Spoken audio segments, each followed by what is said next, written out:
গিয়া আসমানের দিক তাকায়া তাকায়া কান্দে, নিজ নিজ ভাষায় আল্লাহকে ডাকতে থাকে, নিজ নিজ ভাষায় নিজের জিন্দেগীর অপরাধগুলি মাফি চাইতে থাকে। আমি আমার নিজের চোখে দেখেছি, যারা গিয়েছেন তারা একমত হবেন। বাদাল আসর কাবলাল মাগরিব, আরাফাতের ময়দানে যে আল্লাহর রহমতটা নাজিল হয় এটা অনুভব করা যায়। কারণ একটা আপসেমা পরে আপসেমা, যেটা আমরা দেশে আপসায়া কয়, আপসায়া আল্লাহর রহমত আল্লাহ ঢাইলা নাজিল করতে থাকে। আর ময়দানে আরাফাতে হাজির হনেওয়ালা মানুষগুলিরে আল্লাহ ব্যাপকভাবে ক্ষমার ঘোষণা দিতে থাকে। তো যেদিন আদম আলাইহিস সালাতু ওয়াস সালাম আর হাওয়া আলাইহিমাস সালাতু ওয়াস সালাম আর মুনাজাতরে আল্লাহ কবুল করেছিলেন, সেই দিন তারিখটা ছিল মুহররমের চাঁদের 10 তারিখ। শুধু তাই না, হযরতে নূহ আলাইহিস সালাতু ওয়াস সালামের সম্প্রদায় আল্লাহর পয়গম্বরের সঙ্গে যখন নাফরমানি শুরু করে দিল, নাফরমানি করতে করতে যখন সীমা লঙ্ঘন করে ফেলল, আল্লাহর পয়গম্বর আল্লাহর কাছে পানা চাইল।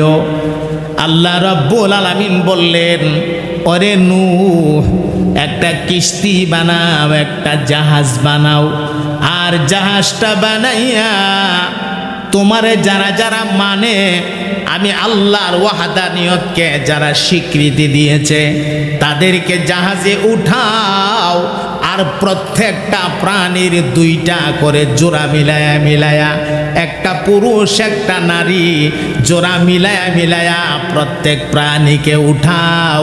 আমি মহান আল্লাহ একটা বিশাল প্লাবন দেব, একটা বন্যা দেব, সমস্ত কাফির এবং মুশরিকরা আমি আল্লাহ ধ্বংস করে দেব। আর তুমি একটা জাহাজ বানাইয়া সবরে লইয়া জাহাজ। ওই দিনটা কোন তারিখ ছিল? মুহররমের চাঁদে 10 তারিখ। সুবহানাল্লাহ। আল্লাহর খলিল ইব্রাহিম আলাইহিস সালাতু ওয়াস সালাম,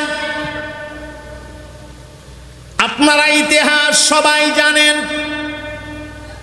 আল্লাহর খলিল ইব্রাহিম আলাইহিস সালাতু ওয়াস সালামকে নমরুদ অগ্নিকুণ্ডে নিক্ষেপ করেছিল, আগুনে নিক্ষেপ করে দিয়েছিল। আল্লাহর খলিলকে রাখবে না, আগুনে পুইরা ছাই বানায়া ফেলবে, পৃথিবীতে রাখবে না, আগুনে ফালাইয়া দিছে।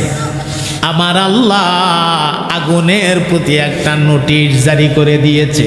সুবহানাল্লাহ বলেন, আওয়াজ দিয়া বলেন, আগুনে কথা শোনে কার? আরো জোরে বলেন, কার? ভাই, ভালোভাবে যদি আমরা দেখি, আগুন আল্লাহর কথা শোনে, দরিয়ার পানি আল্লাহর কথা শোনে, বাতাস আল্লাহর কথা শোনে, লক্ষ লক্ষ কোটি কোটি তারকা আল্লাহর কথা শোনে, চন্দ্র সূর্য আল্লাহর কথা শোনে, জঙ্গলের হিংস্র প্রাণী বিষাক্ত প্রাণীরাও আল্লাহর কথা শোনে, সমুদ্রের তলদেশের প্রাণীরাও আল্লাহর কথা শোনে। আল্লাহরে মানে না, কথা শোনে না দুনিয়াতে একমাত্র মানুষে। কথা কয় না, ঠিক কিনা? আরে মানুষরে আল্লাহ কো সুদ খাইস না, এটা সুদ খা। মানুষরে আল্লাহ কো ঘুষ খাইস না, এটা ঘুষ খা। মানুষরে আল্লাহ কয় জিনা করিস না, ব্যভিচার করিস না, এটা জিনা করে ব্যভিচার করে। তাহলে এটা আল্লাহর কথা মানে না? মানে না, মানে না। আরে মানে না তো শুধু তা না, আল্লাহর অস্তিত্বকেই স্বীকার করে না এমন কাফিরও পৃথিবীতে আছেনি না? নাই, অভাব নাই। আল্লাহর অস্তিত্বকেই স্বীকার করে না, নাস্তিক্য মতবাদকে লালন করে। আমার মুহতারাম ভাইয়ারা, আগুনের প্রতি রব্বুল আলামিন একটা নোটিশ জারি করে দিলেন, ইয়া নার কুনি বারদাউ ওয়া সালামান আলা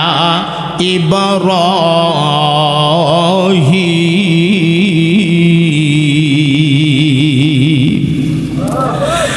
আগুনকে আল্লাহ ডাক মারলেন, রে আগুন, আমার ইব্রাহিমের জন্য তুই ঠান্ডা হয়ে যা।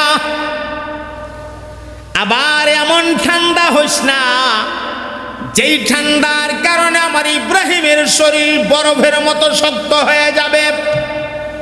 আল্লাহ কয় সালামা, আরামদায়ক ঠান্ডা হয়ে যা, না ঠান্ডা না গরম, একেবারে এয়ার কন্ডিশন। আগুন আল্লাহর কথা মানছে। আল্লাহ বলছে তুই জ্বলবে, কিন্তু তোর মধ্যে জ্বালানি ক্ষমতা থাকবে না।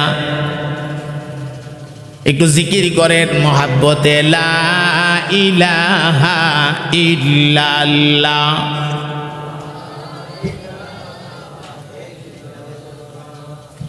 লা ইলাহা ইল্লাল্লাহ। মাশাআল্লাহ, লা ইলাহা ইল্লাল্লাহ।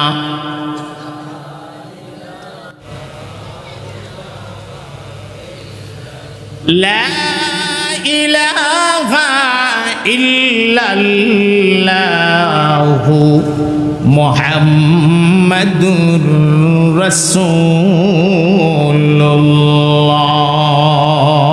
পড়ুন সাল্লাল্লাহু। কথা বলেছিলাম, গভীর মনোযোগ।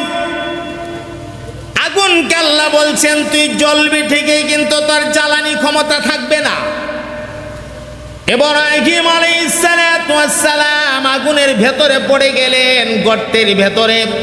সেখানে গিয়ে তাকায় দেখে বড় চমৎকার একটা স্বর্ণের মিম্বর, স্বর্ণের একটা কুরসি। আল্লাহর পয়গম্বর স্বর্ণের কুরসিতে বসে গেছে। চতুর্দিকে আমার আল্লাহ আগুনের ভেতরে জান্নাতের ফুল বাগান ফিট কইরা দিছে। পয়গম্বর আগুনের মাঝখানে স্বর্ণের মিম্বরে বসে বসে আমার আল্লাহর জিকিরের ভেতরে মাশগুল হয়ে গেছে। তাহলে বলেন ভাই, আগুনে বাঁচায় রাখার ক্ষমতা আমরা আল্লাহর আছে না নাই? সুবহানাল্লাহ। একটানা 40টা দিন আগুনের ভেতরে পয়গম্বর ইব্রাহিম আলাইহিস সালাতু ওয়াস সালাম ছিলেন। 40 দিন পরে যেই তারিখে, যেই দিনে আল্লাহর খলিল ইব্রাহিমকে নাজাত দেওয়া হয়েছিল, মুক্তি দেওয়া হয়েছিল, ওই তারিখটা ছিল মুহররমের 10 তারিখ। আল্লাহু আকবার বলে। এইরকম অনেকগুলো ঐতিহাসিক ঘটনার সম্পর্ক এই মুহররমের চাঁদের 10 তারিখের সাথে আছে। সব যদি একের পর এক বলতে চাই তাইলে আমার এই পয়েন্টের উপরেই ওয়াজটা শেষ হয়ে যাবে। সবচাইতে মর্মান্তিক যে ঘটনাটা এই চাঁদে ঘটেছিল, সবচাইতে ভয়াবহ, হৃদয় বিদারক এবং ইসলামের ইতিহাসের পাতায় রক্ত দিয়া লেখা যেই ঘটনা ঘটেছিল, সেই ঘটনাটা হলো নবী পাকের কলিজার টুকরা নাতি হযরত ইমাম হুসাইন রাদিয়াল্লাহু তাআলা আনহুকে এই মুহররমের চাঁদের 10 তারিখে কারবালার প্রান্তরে শহীদ করে দিয়েছিলেন ইয়াজিদ বাহিনী।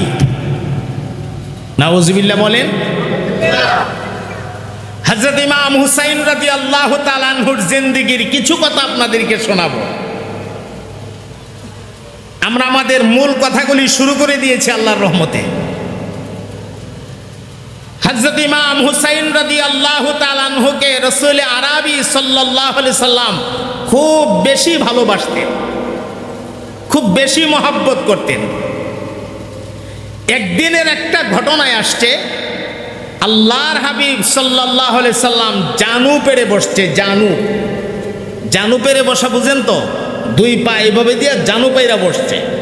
তো এক উরাতে রসুল বসাইছেন হজরত ইমাম হুসাইনকে নাতি, আরেক উরাতে বসাইছে আল্লাহর নবী পাকের কলিজার টুকরা সন্তান কাসেমকে। এক ওরাতে নাতি আর এক ওরাতে ছেলে। রসুলের জন্য একজন নাতি আর একজন কি ছেলে। আর যারা বৈশা রয়েছে দুই ওরাতে দুইজন, তারা দুইজন সম্পর্কে কি একজন গীত আছে ভাই, আর জোরে কন মামু বাইগনা। তারা তো দুজনই ছোট মানুষ, নবী পাকের কোলে বৈশা খেলাধুলা করতেছে মামু বাইগনা। আমার নবী দেখা মনের মধ্যে খুব আনন্দ আসছে। রসুল পাক আনন্দে একটা মুচকি হাসি মারছে। সুবহানাল্লাহ পড়েন। নাতিরা যখন খেলাধুলা করে, নানারা দাদারা, তখন হাসে না, তাকায় তাকায় শান্তি লাগে। যাদের নাতি আছে তারা বুঝে নাতির প্রতি দাদা নানার আদরটা কত। রসুল একটা মুচকি হাসি মারছে।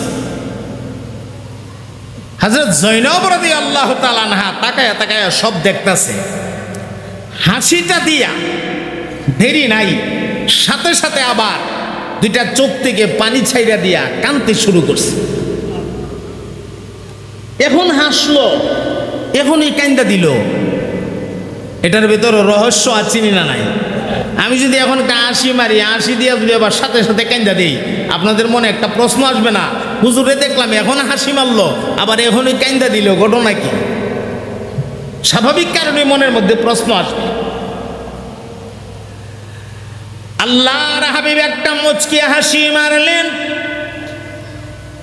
হাসি দেওয়ার সাথে সাথে আবার দুইটা চোখের পানি ছাইরা কায়দা দিলেন। জৈনব রাদিয়াল্লাহু তাআলা আনহা ঘটনাটা দেখে আল্লাহর নবীর কাছে গিয়ে আরজ করলেন, ইয়া রাসূলুল্লাহ সাল্লাল্লাহু আলাইহি ওয়াসাল্লাম, নবী গো, আপনারে কোরাতে আপনার কলিজা টুকরা নাতি হুসাইন, আরে কোরাতে আপনার সন্তান কাসেম, আমি ভালো করে দেখেছি দুইজন যখন খেলাধুলাতে মাশগুল, এমন সময় আপনি একটা মুচকি হাসি দিয়েছেন ইয়া রাসূলুল্লাহ। হাসিটা দেওয়ার পরে আবার সাথে সাথে দুইটা চোখের পানি ছাইরা দিয়া কাঁদতে শুরু করলেন। নবী গো, কেন হাসি দিলেন? কেনই বা আপনি কাঁদলেন? কারণটা কি? এমনি আমার নবী ডাক দিয়া করে, জৈনব, এই কারণ আমারে জিজ্ঞেস কইরো না।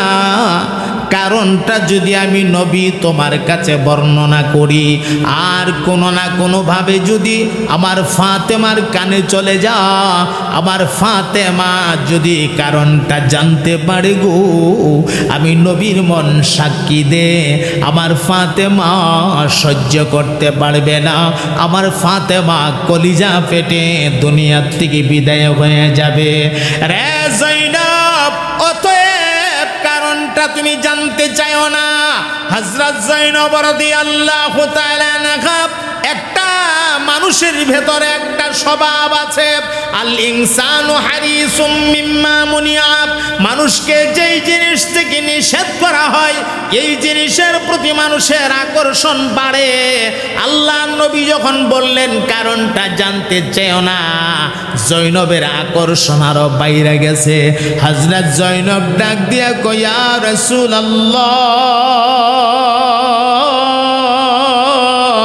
অবশ্যই কারণটা আপনি আমার কাছে বলতে হবে গো। আমি আপনার সাথে ওয়াদা দিলাম, আমি আপনার সঙ্গে কথা দিলাম, এই কারণ আপনার ফাতেমাকে আমি জানাবো না। এমন সময় আমার নবীর চোখ থেকে গড়গড় করে পানি বের হয়ে গেছে। নবী আমার ডাক দিয়া কান্দে আর জৈনব, আমার এক রাতে আমার কলিজার টুকরা নাতি হুসাইন রে বসাইছি, আরেক রাতে আমার সন্তান কাসেম রে বসাইছি।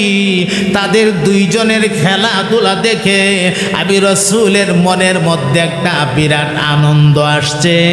আমি আনন্দের কারণে একটা মুস্কি হাসি দিয়েছিলাম। আল্লাহর নবী ডাক দিয়া কো জৈনব রে, আমি হাসিটা দেওয়ার সাথে সাথেই দেখি হযরত জিবরাইল আমিন সালাম দিয়া আমার কানের কাছে হাজির হয়ে গেছে। আল্লাহু আকবার বলে। আল্লাহর নবী ডাক দিয়া কয় রে জৈনব,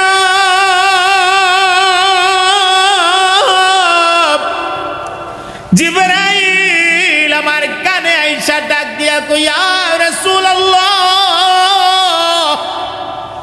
আপনার নাতি এবং সন্তান রে দেখে আজকে যে আনন্দে একটা হাসি দিয়েছেন, নবী গো সেই দিনটা বেশি দূরে না, সেই দিনটা বেশি দূরে না। আপনি নবী তখন দুনিয়ায় থাকবেন না, দুনিয়ার থেকে বিদায় হয়ে যাবেন। কারবালার প্রান্তরে ইয়াজিদ বাহিনীর সঙ্গে আপনার নাতির মোকাবেলা হবে, আপনার নাতির যুদ্ধ হবে, লড়াই হবে। আপনার নাতি সেদিন ময়দানে পানি পানি বলে চিৎকার করবে আর ঘুরতে থাকবে। একটা ফোঁটা পানি আপনার হুসাইনের কিসমতে জুটবে না। শেষ পর্যন্ত পানি পান না কইরা ওই আপনার নাতি সেখানে শাহাদতের পেয়ালা পান করে নিবে। আল্লাহর হাবিব ডাক দিয়া কয় রে জৈনব,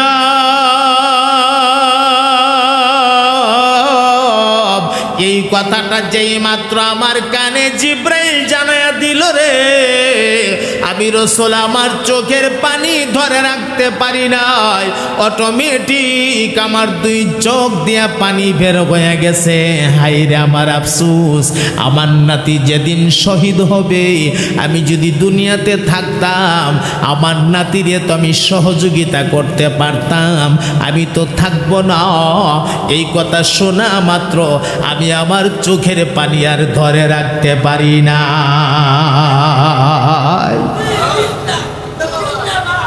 এমন অনেকগুলো ওয়াকিয়া আছে। আর একদিন আমার নবী ডাক দিয়া কয় রে জৈনব,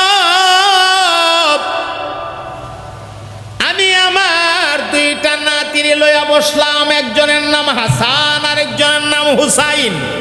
বলেন নাম কি? হাসান, আরেকজনের নাম হুসাইন। কত সুন্দর নাম, হাসান আর হুসাইন। দুঃখজনক হলেও এই কথা সত্য, আমাদের সমাজে এখনো কিছু মাথা মোটা গার মোটা মানুষ আছে, নামটারেও সুন্দর করে কয় না, সুখ পালন করে, সুখ পালনের নামে ভণ্ডামি করে, কথা কয় না। আরে আছেনি না নাই? মুহররমের চাঁদের 10 তারিখ আসলে সুখ পালনের নামে ভণ্ডামি করেনি না করে না? ওই ঘোড়া বানায় মঞ্জিল ফোসা মঞ্জিল। এরপরে দেখা যায় আপনার ছুরি লইয়া চাকু লইয়া নিজের শরীর থেকে রক্ত বাহির করে। হারাম, বিনা কারণে নিজের শরীর থেকে রক্ত বাহির করা, বলেন রক্ত বাহির করা হারাম। এটা সুখ পালন না, সুখ পালনের নামে ভণ্ডামি।